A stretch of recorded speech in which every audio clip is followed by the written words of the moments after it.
Mick, can you hear me? I can. How are the levels in there? They're good. I'm gonna have to go through one by one when you guys are done with your monitor mix. So yeah, just get all the monitors set, and then we'll do this. But yeah, you're coming through. Biblical. Are you mad for it? So friggin' hot back there, dude. Thank you. You look so good. Thank you, baby. I do what I can. Listen to actually. Yeah, that sounds good to me, man. Sounds really nice. Yeah, thank you. That's all you want in there? That sounds good. Just I can hear everything else pretty good on stage.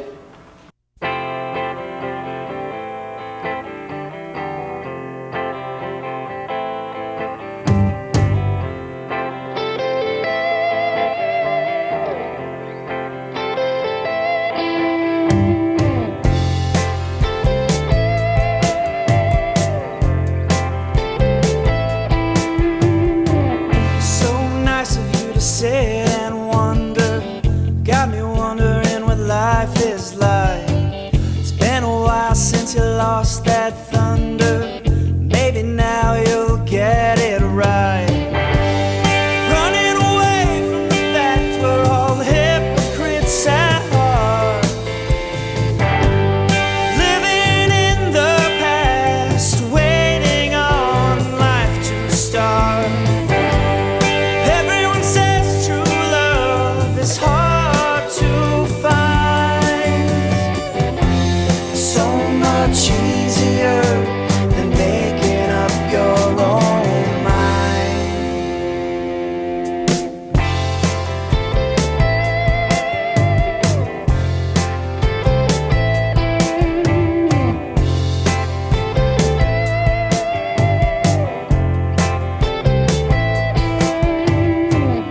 I see everything from where I'm standing. There's a light on the mountain top. You can climb but you keep on falling. Never could quite get enough. Can't listen to your favorite records. Those kind of beatings just had to stop. Still driving by the Salmon River, only when I'm tuned up.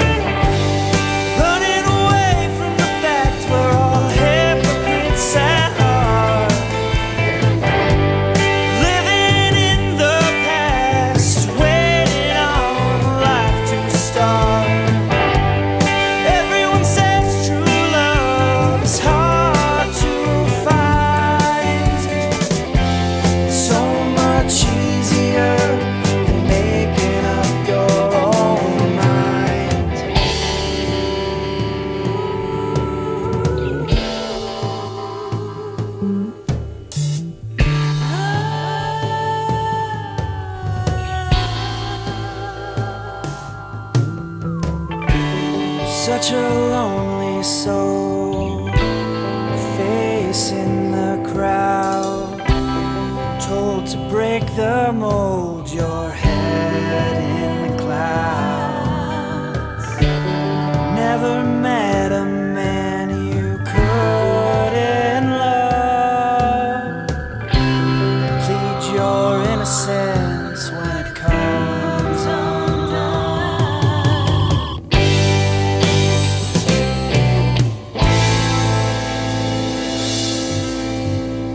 What's up, man? What's up, Rufus? Rufus, Joey Wit. This is The Definitions. Clay, Hey. Julian, and Dan. Awesome. Welcome to the Warner Theater. It's great to be here. Thank you for having us. This is awesome, man. It's a wonderful room. Yeah. It's classic Art Deco. And That's remarkable, man. It's sadly really cool. empty at these times, but That's okay. Soon enough, man. It'll be full. Soon enough. that we can have you guys here and talk about your upcoming album and how you guys got together and all that. Excellent, man. Thanks Excellent. for joining us. Well, thank you for having us again. Thank you for having us. Yeah, we're really thrilled to be here. Cool. Excellent. Yeah, so we've been up the road at Red Room Sound Studio, or I've been there working on the record, and Clay played on that, and we've been putting our live show together here, getting ready for when the bubble bursts. Finally, we can get back out and play some live music. So what made you, I guess my first question is, I mean, Red Room's so unique as it's the analog, really fully analog studio. What made you choose that method of recording? There's a lot that went into that decision, but I think the trust with Mick Connolly up there, the producer, was a major factor. I'll be honest with you, recording to analog technology sounds really intimidating at first, especially for somebody who hasn't had that much experience in that realm, if any experience really. I know Clay had a little bit, but it was an attractive adventure because it was kind of uncertain what we were getting into. There's no cut and paste, there's no just moving a mouse, and it's real sound, you know. And Mick kind of just said, hey, relax, you've got this, and the trust level was just from the start. I really felt like this material was in good hands with him, so that was a major factor going into it. So this is the album you're recording is your album Eastern Standard? That's correct. Yeah, so how did you guys, you know, what's the story behind Eastern Standard? Because it's a pretty evocative name. It is. So I nicked it from a restaurant in Boston. Totally. I was having dinner with Ty Taylor from Vintage Trouble after an event up there, and we were sitting at this restaurant, and I saw the sign was called Eastern Standard, and I thought, what an amazing title. But it also kind of, with my travels and having lived in the Southeast and in the Northeast and bouncing around for the last decade or so, I really thought it hit home, and I was like, that would be a great record title, Eastern Standard. And it really just hit, and I said, Mick, Lucinda, I think I got the name of it. We were sitting at a restaurant over in Litchfield, and everybody's eyes just lit up, and I was like, all right, that's the one. And it flows nicely, it looks cool, and nothing else was called Eastern Standard in the music world, so that was another one, man. So I guess my question too, another question I had is, so you guys are doing two things at the same time. You're finishing up the album. That's right. And then you're working on a live show. So can you talk about the process of, I guess, keeping the band together during this time of, how do you guys keep your spirits up and like get amped? Because live music is all about that energy. It is. Keep that energy up. A lot of hugs. Yeah. That's right. No, we had to shut it down, and we couldn't see each other for, what was it, about 3 months. We didn't. It was a lot of months. Yeah, we shut down totally, just from hanging out. And we had a pretty funny group text going, and we hang out just on our own, not just musically. We're all really good buddies.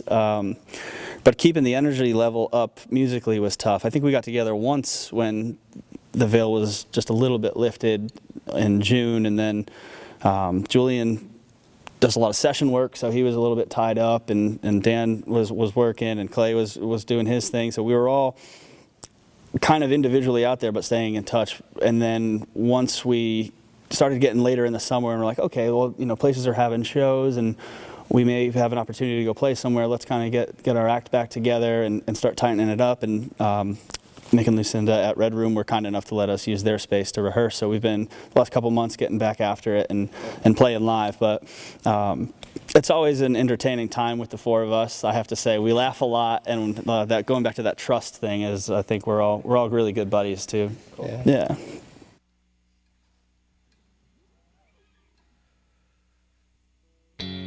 Spending my days waiting out the rapture. These revenant souls all look the same. I heard the siren singing by the water. You know their melodies never change. It's over, we'll take it right back to the start. Try it slower, quietly we disembark. God only knows where we went wrong. Oh, keep your composure.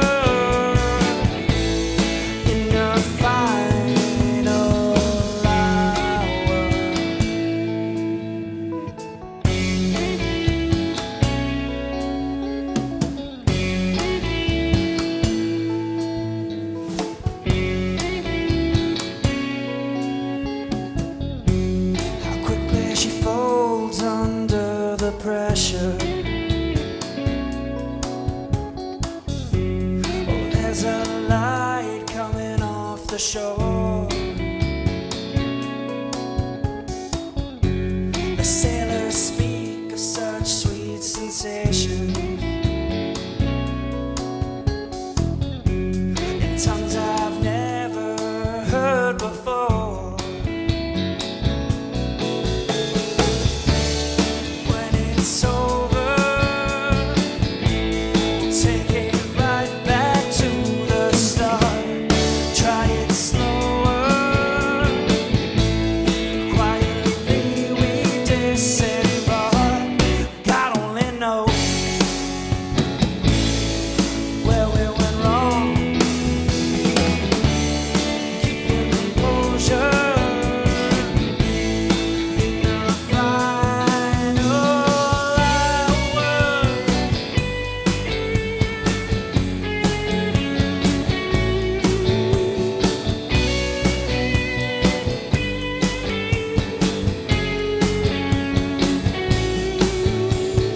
This is nothing new. I guess your scripture is true. Sin, no wine from your glass.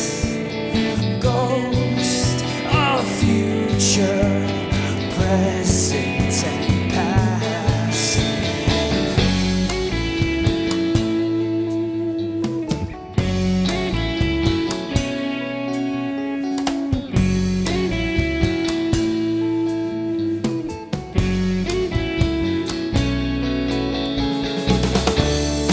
When it's over, we'll take it right back to the start. Try it slower, quietly we disembark. God only knows where we went wrong. Keep your composure in the final. When it's over, we'll take it right back to the start. Try it slower, quietly we disembark. God only knows where we went wrong. Oh, keep your composure in the final hour.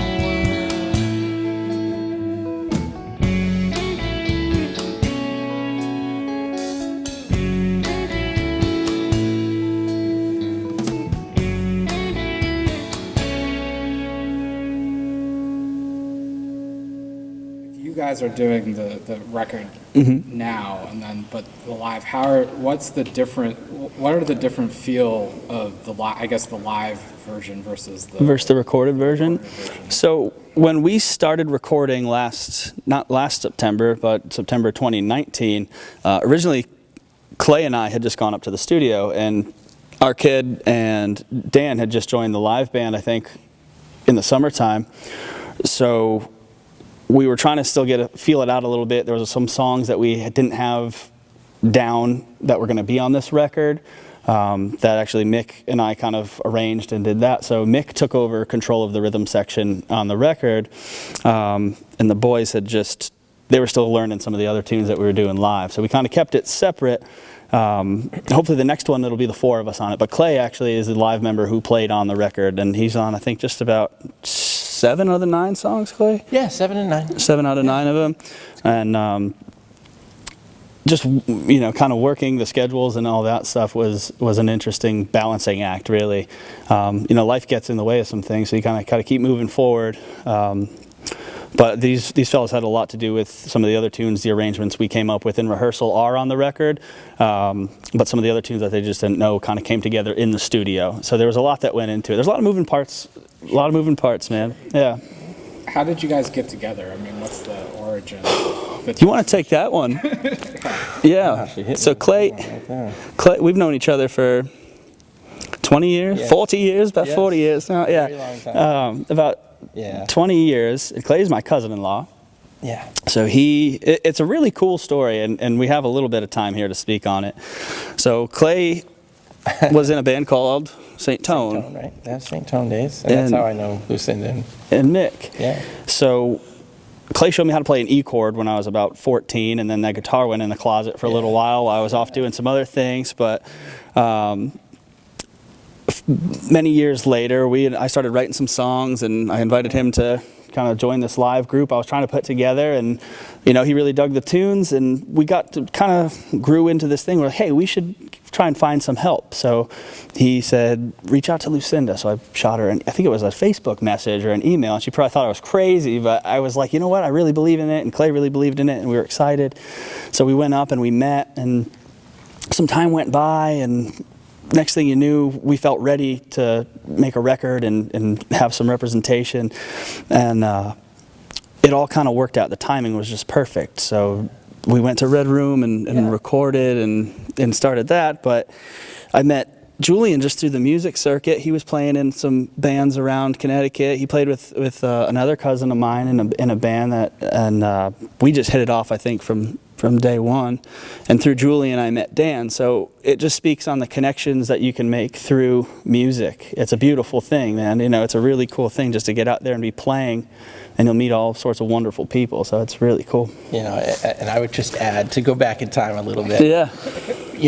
Showing Joe chords and stuff and getting Beatle tunes, going up to your house and playing. But and I want this to be, it's in all sincerity, when your cousin who's younger than you says, hey, I got some songs, and I'm thinking, oh, this is going to be great. And I'm thinking oh, God, and it blew me away. I mean, it blew me away. That's why I said we should talk to Lucinda, because he didn't come with awful songs. He came with some absolutely amazing music, and I was like, we got to do something with this. But we needed help, because you need somebody who can direct you, and Mick Connolly. And he just between Lucinda and Flying Key Entertainment and Mick at Red Room Sound Studio, the team I think that we have in place for when this does open up and we can get back out there and get back after it and hopefully keep making records, I think we've got a really good thing going. We've got just some wonderful people around. It's always a positive energy, and I'm really proud of the record that we made. I'm really proud of the record we made, and taking it to the stage is going to be a lot of fun. What were some of the influences on this record for your musical influences background? I know. For me, it's kind of just been the Beatles and then everybody else my whole life. There's a lot. I think going back, when I look at my influences as to why I wanted to play music, it kind of started at home. When I was a little kid and I'd see Clay play guitar, even if it was at a local place, he was doing his jazz music, I was like, man, that looks so cool. It looks like so much fun. Or watching my other cousins play and some friends' bands, I was like, wow, that's really cool. And they were teenagers doing it. And, going back, I don't know how good the music was or how bad it was, but to me, it was just something that looked so cool. They had the right idea. Yeah. They looked, it was ridiculous. They had the right idea.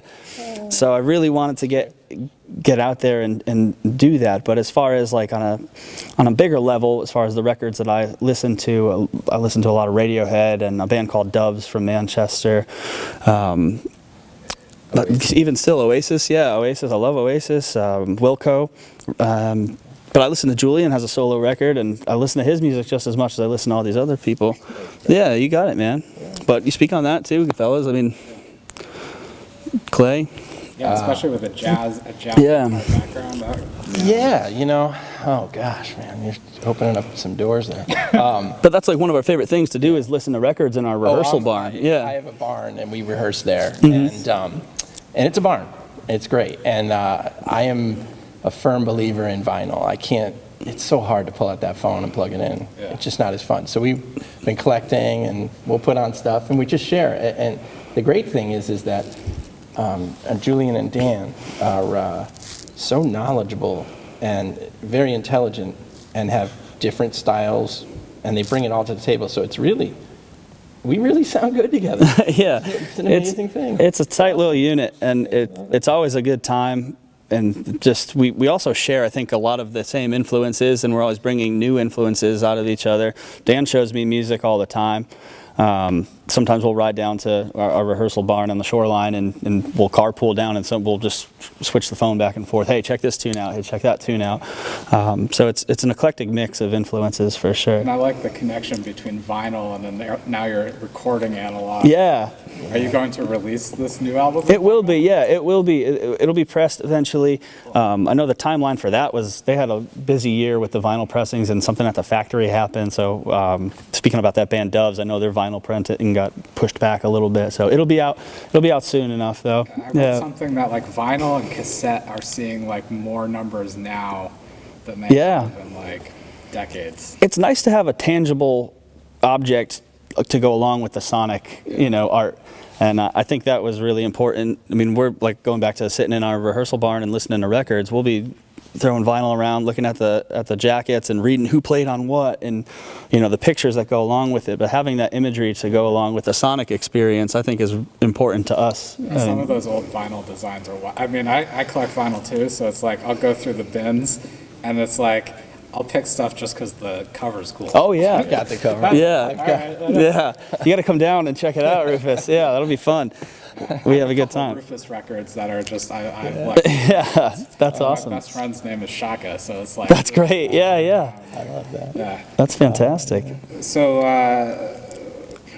when can we? When is this album soon? Well, it'll be out soon. It's available for pre-order on joeywit.com, and we'll have on all the digital outlets as well, and it'll be on the Spotify and iTunes, Google Music, Amazon, all that. It'll be out there.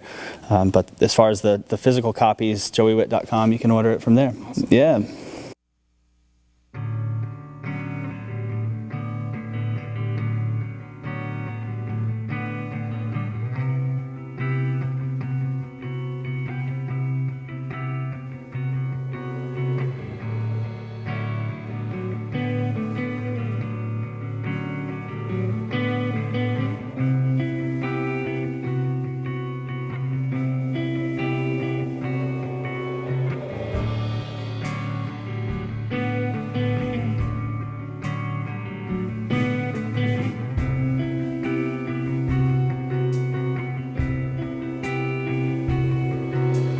Floating around, these lovers are out of control.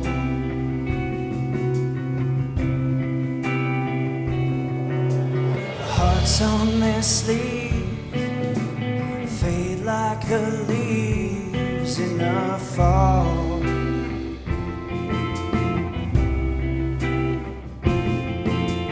Living in lust, who can they trust anymore?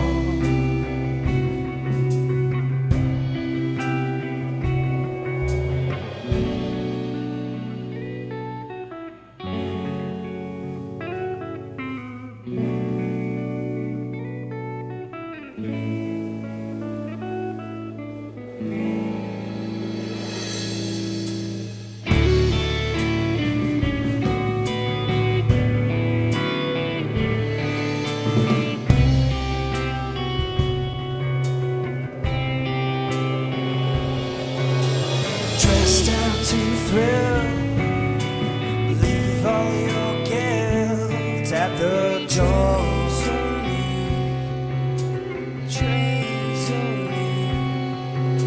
Say what you will, you're finally in for the kill.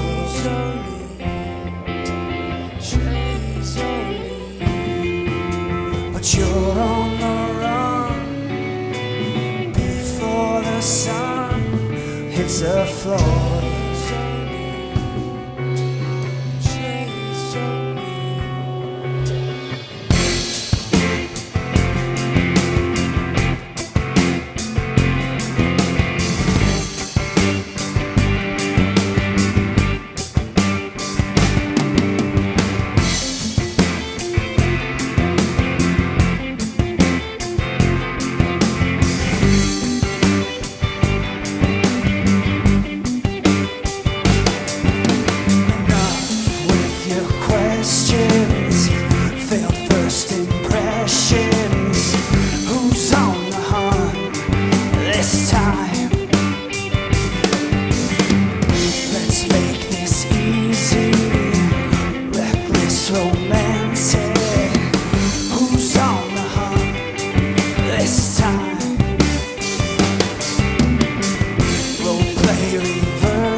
treasury. Who's on the hunt? Who's on the hunt? Treasury,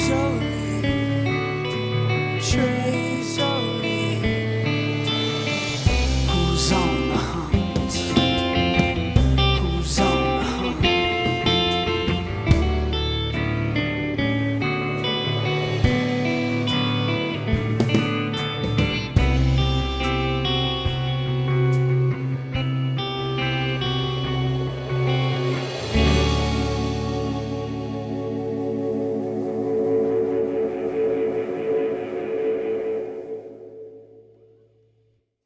And that's something I wanted to touch on too, because while I was Googling you guys, a lot of the articles that were coming up were you playing for charity functions like Toys for Tots and stuff. And what kind of like I feel like that's a really something unique to a lot of like bands that are really from a localized area is like this. They're giving back to the community. Absolutely. How important is that for you? It's massive, and it's funny that you brought that up because I just sent an email out yesterday regarding this year's and how we're going to pull it off because it's going to be interesting. But last year we did a rock and roll show for Toys for Tots with Dean Falcone and Shelley Velasquez, and we had great success with that. We had so many toys that it was overwhelming, really. I mean, it was pretty amazing how many people contributed to that, and they just stacked. They had it set up at the merch table at Cafe 9, and it was just loaded. It looked like Toys R Us in there, man. It was amazing. It kind of overwhelmed me a little bit because that was just an idea we came up with in the rehearsal barn. How can we give back through our art? And the people in New Haven and the surrounding towns really stepped up and came out, and that was wonderful. But we did something for the hurricane relief a couple of years ago as well. I think we put a song out and said, hey, anybody will take the funds for that. And it was really cool. They did it through Bandcamp, and that was awesome. So people stepped up for that. But just being able to help people through your music, man. Music's helped me every day of my life. You know, I mean, there's moments I associate with certain records, and just it's so therapeutic that if you can take your own art and be able to give back and help people with that, I think that's kind of it coming full circle. And I think it's super important to stay grounded with that as well. Yeah, I mean, for me too, like I think like there is such healing that can be done through arts, and as someone like I have anxiety disorder, so music definitely helps is one of my grounding methods. Certainly. I'm feeling anxious or I'm feeling like a little out of sorts, and I'll go and throw on some Miles Davis or something, and it just like without a doubt grounds me, and like certainly. Yeah, it's really such a powerful medium. Absolutely, I'm entirely with you. For me, lyrically, I focus a lot on that in my own music as well as the artists that I listen to is a wordplay and turn a phrase. But when you hear a phrase that really strikes you and sticks in your mind or in your heart, and you can kind of go back to that as a mantra, I think that's just a beautiful thing. You know, there's certain ones that I carry with me throughout my life every day. If you run into a certain situation where things get tight, that you can kind of reflect on, and it all goes back to that, like this musical being, the sonic artwork that we have at our disposal is really just amazing these days too. Can you name one of them? For me? Yeah, a mantra or Blue Skies Ahead was a big one, and I actually have it tattooed on my wrist because it was such a just impactful statement, and it's in a song called "The Man Who Told Everything" by the band Doves. I keep bringing up, but a friend of mine showed me that record when we were 16 years old. And it sounded like the most beautiful words I'd ever heard in my life. Blue skies ahead. And it may be a little sarcastic to a point, but sometimes you need that just to get up and get moving through the day. So, I mean, everybody's got rough days, bad days, good days. It's just making them all count, I think. But there always are blue skies ahead. I thought that was a beautiful sentiment. Can we touch on your background as a ball player? Sure, yeah. You made that transition from ball to... So, I mean, baseball is just one of those things. I guess every little kid kind of grows up and playing Little League and all that sort of thing. Yeah, I came from a athletic family, a sports background family. And I guess right around 12, 13, I started realizing I had a little bit of talent and maybe I could do this at another level. I think when you're 13, saying you're going to play professionally is a long shot. But if you don't believe it, you're never going to get there. So that was... it was a fun time playing baseball. I got to go to college with it. I don't know if I would have made it through school without sports, to be honest with you, so it was great. But it put me through school, and I was fortunate enough to play professionally for parts of 3 seasons in a couple different organizations. And it was a blast. I made a lot of great relationships and met a lot of people. It's given me a ton to write about now. Yeah. A song called Throwing Stones that basically tells the story of my travels up and down the coast and all that. And there's a couple of things that might not be entirely true in that song, but don't let the truth get in the way of a good song, right? So playing baseball was basically my entire life from 13 to 24. I mean, that was all I did, lived, breathed it, but I loved music. I've been a music fan forever. The first time my dad showed me that video of the Beatles playing Revolution, they're wearing sweaters and they're standing, I don't even know where they are, but it was amazing. They don't look very good in that video, but man, it blew my mind. And I was like, I'll have a bit of that. That's awesome. It was one of those moments where the hair goes up on your arms and it's like, what is this? It changed genuinely, that was the turning point in my life. That just changed my life, and I started hearing things, I think, a little bit differently. But with coming from baseball to music, once I had gotten injured and I'd had to hang up my cleats and all that, I tried to hang around as a coach, and it really just wasn't working for me. But I had this old guitar that, Clay had showed me how to kind of use, and I never had much of an interest in playing other people's songs. I kind of always felt a need to express myself and say something rather than just kind of messing around in the corner and learning a Wonderwall or something like that. But so it was always an effort every time I picked it up to have a chord and have some words that went along with it. So that was definitely a challenge at first. You got to write a lot of bad songs to get one that you could bring and play for somebody. So that was it was a lot of effort. But it was honestly just being home, not knowing what moves I wanted to make, that kind of sparked this whole thing after baseball was over. I'm very grateful for my time as a professional athlete, but I didn't want to let that kind of define me either. I wanted to kind of, my parents have just been encouraging since we were little kids to get out and try new things and do things, and that was kind of just be fearless about it and go after it with a little bit of reckless abandon. So that was. I think there's a connection too with like the drive one has to have and sort of discipline one has to have to play sports at that level. Absolutely. Equal to how much drive and discipline you have to write or create or play an instrument. And I think without a doubt, you're entirely correct, Rufus. I think that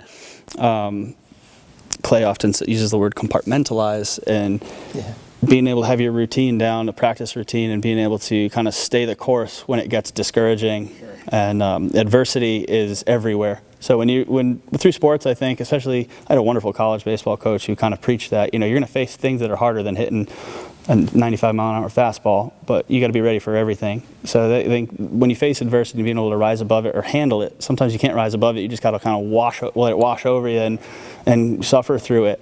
But those life lessons that you learn on an athletic field, I think, are applicable to everyday life now, and it's harder to be a non-athlete. It's much harder to face life every day, but when you have those lessons that you learned through sports and now music as well, it makes it a little bit easier to handle whatever comes at you.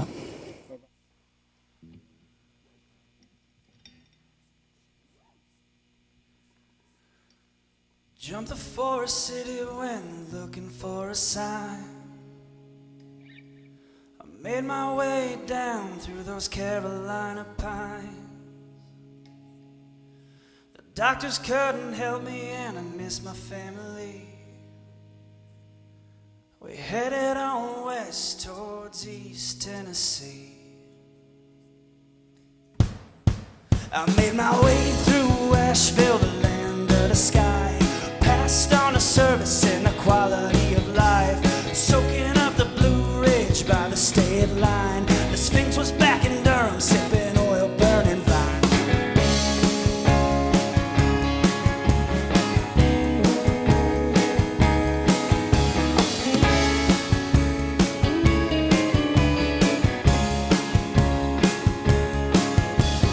Oh, don't you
days plagiarize, no reason to call home.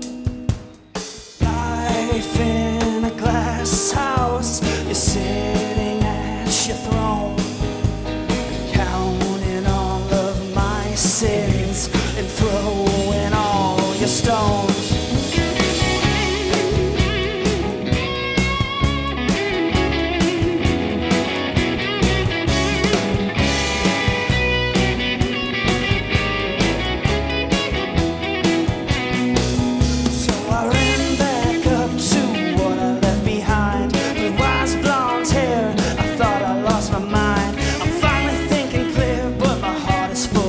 Now I'm a son to the north and a brother of the south. Oh, don't you know, while I breathe, I have hope. Oh, don't you know, while I breathe,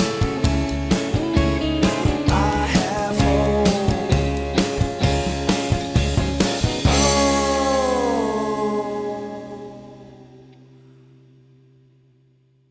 What about you guys? Where was your entryway into music? Was it like from an early age? Did you grow up in an art family, or did you just kind of have a hair-raising moment? After my professional baseball career,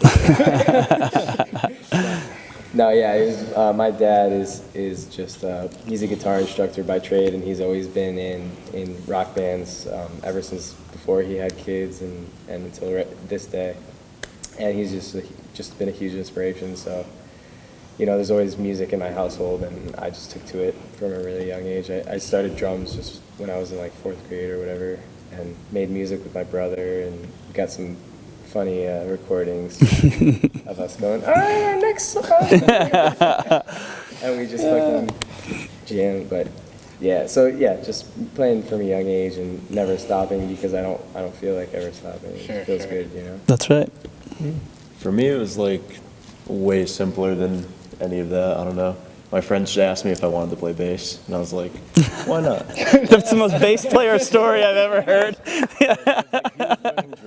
And the other friend already knew guitar, so Yeah. That's great. like, You're a yeah, bass player. yeah, okay.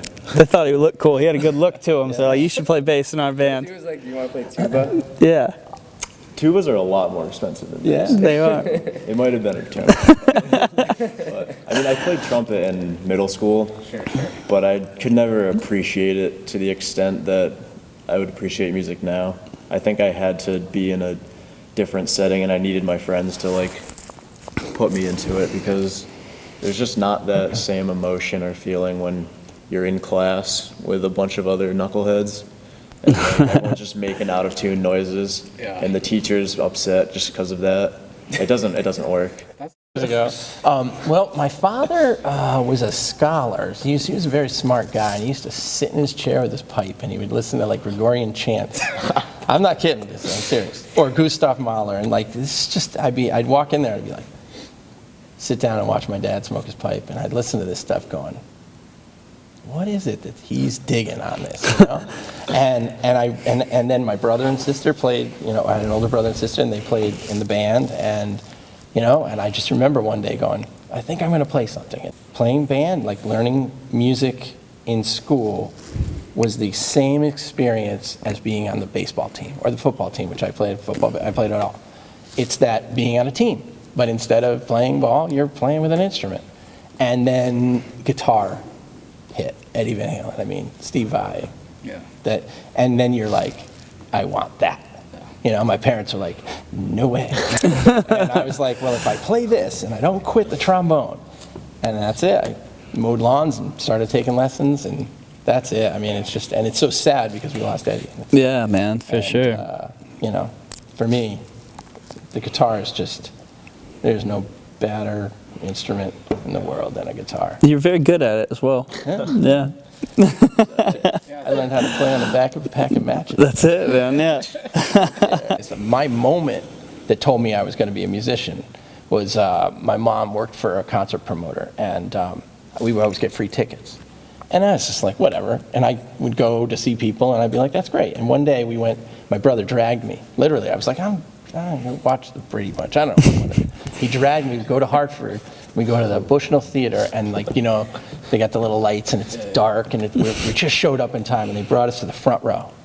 And Pat Metheny came out, and he played Third Wind, and it's this crazy guitar solo, and he dropped his pick into my lap. I still have it on the wall.